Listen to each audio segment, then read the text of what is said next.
It's me, Greg Bosson from QuickBooks Made Easy. How's it going? Welcome to QuickTips. This is February of 2016. The year is a-moving. And what we're going to talk about today is memorized reports. So what they are, why you would use them, how to create them, how to organize them. Okay? And by the way, the same feature is available in the online edition. Both of them have memorized reports. It's just that in the online edition, it's not called memorized reports. It's called my custom reports, but it's the same thing. All right. So here we go. So memorized reports. Let's talk, shall we? You know, when you go in the reports section of QuickBooks, there are so many reports. I mean, there's well over 100. They're broken into different areas. And yet somehow we still can't find the exact reports that we want, right? And that's because these reports are generic. They're not necessarily meant just for you. So I would encourage you to create your own reports. So instead of having 100 reports in QuickBooks you can access here, you can have 101. You can have 100 plus the one that you like. Okay? Your memorized reports are actually up here in an area called memorized reports, and we'll get to that in a second. But the first thing I want to do is I want to create a report and then memorize it for you to show you how to memorize a report. So just give an example. I'm going to pop up a regular profit and loss, and this is something that's always annoyed me about QuickBooks. When I go to Company and Financial, I print a profit and loss. What it immediately gives me as the default date range is this month to date. Now, I don't know about you, but for me, when I look at a P&L, I want to know this fiscal year to date. I don't want to know just the month. So the first thing I always do is I go up here and I change it to this fiscal year to date. Okay?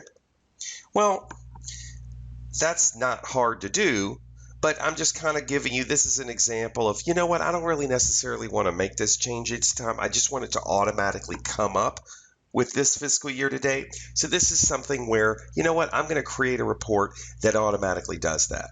And what you do is basically you take the report, once you got it like you like it, this fiscal year to date, that's what I want to always pop up as, I'm going to click the word memorize. Now when I click the word memorize, what it's going to do is it's going to create a report for me. I'm going to call this profit and loss this year to date. Okay, that'll be the name of the report. All right, so I'm going to click OK. Great. So now, where is that report? Well, it's not here. If I went to Company and Financial and did profit and loss standard, it'd still give me the old one this month to date. Instead, it's over here. Reports, memorized reports. Okay. Now, there's two places you can go to get to it. One is you can simply go to the memorized report list directly, and I'll click on it, and it'll give you a list of all your memorized reports, and here's the one that I need right here, profit and loss this year to date. I'll double click, and it opens up. But additionally, you can get to it more quickly by just going to memorized reports, and then you'll see here it is right down here, and you pop it up. All right. So that's how to memorize a report. Not a big deal. Okay. Now, one thing I want you to notice, when I memorized this report, I memorized it this fiscal year to date. So what that means is that whenever I pop it up, it's going to change the data on the report to whatever the date range that applies actually is. Okay. In other words, it memorizes the formats, it memorizes the date range, it memorizes everything except the data itself, and then it rebuilds it. And that's what you would want. Because if I pulled this up 3 days from now, I wouldn't want it to go from 1/1 to 12/28. I would want it to go from 1/1 to 12/31, 3 days from now. Okay. And indeed, that's what you get. Okay. And I tell you this because what some people do is when they do a report, they'll manually change it. They'll say, I want it from 01/01, 2016 to today's date range, or maybe they want it to the end of the month, 12/31, 2016. Notice now the date over here says custom. So what that means is that if I were to memorize this report, now every time I go to pull it up, it's not going to change the date range because it's going to memorize this custom date. So even when I pull it up 2 years from now, it's still going to give me a P&L for the year of 2016. So that's why whenever you're memorizing reports, you don't want to have a custom date range. What you want to use one of the features over here, one of the choices over here, and it would be this fiscal year to date is the one that I used. All right. Does that make sense to everybody? I assume that it does. All right. So one more thing about the memorized reports. I'm going to go to reports and I'm going to go to memorized reports, and you'll see we have these big names here: accountant, banking, company, customers, employees. I'm going to tell you that you already have these. And what that means is that QuickBooks Desktop comes with these memorized reports. There's a ton of them. And most people don't use any of them because you can get them in other places anyway.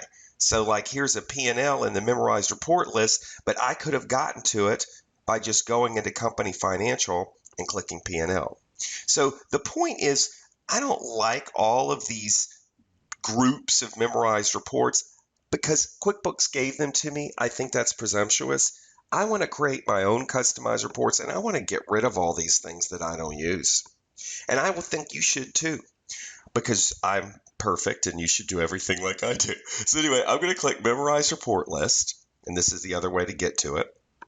And what I want you to do is delete all of this stuff. Don't worry, you can still get to the balance sheet and the general ledger. They're all in other places in the QuickBooks, in QuickBooks, but get them out of here.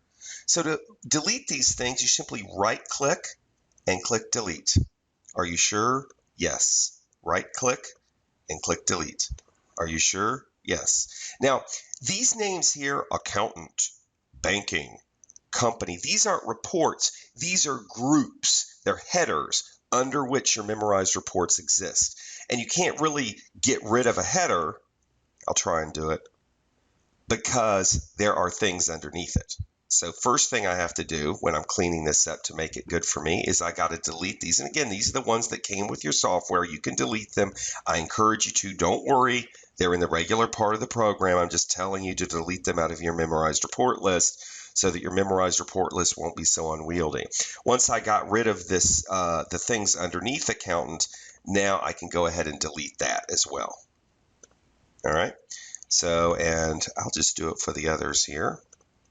So the goal is to make this report, this memorized report list, something that's personal, something that just gives you your reports, okay? So I'm just deleting a few more of these. Isn't this a pain in the butt?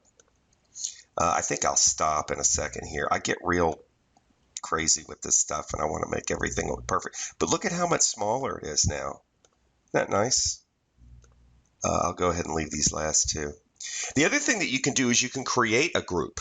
Okay, I'm going to go ahead and click Memorized Reports, and I'm going to click New Group, and I'm going to put for, I don't know, the board.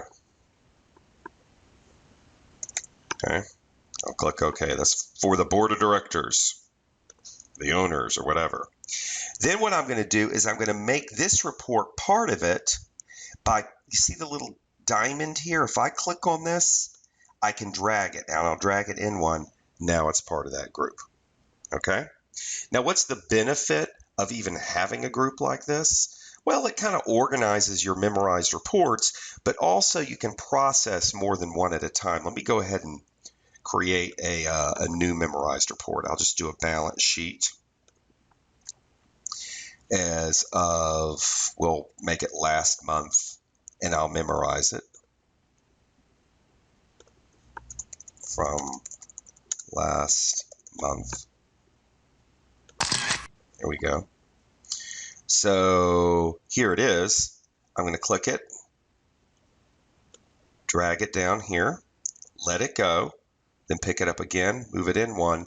Now it's part of this. The benefit is if I double click on the title, it'll allow me to process both reports at the same time. In other words, display them both at the same time, print them both at the same time, or email them to somebody both at the same time. And if I don't like the date range, I can change it manually right here. But it just saves you having to press display and print more than once. You can just do a group of them at the same time. Pretty nice. All right.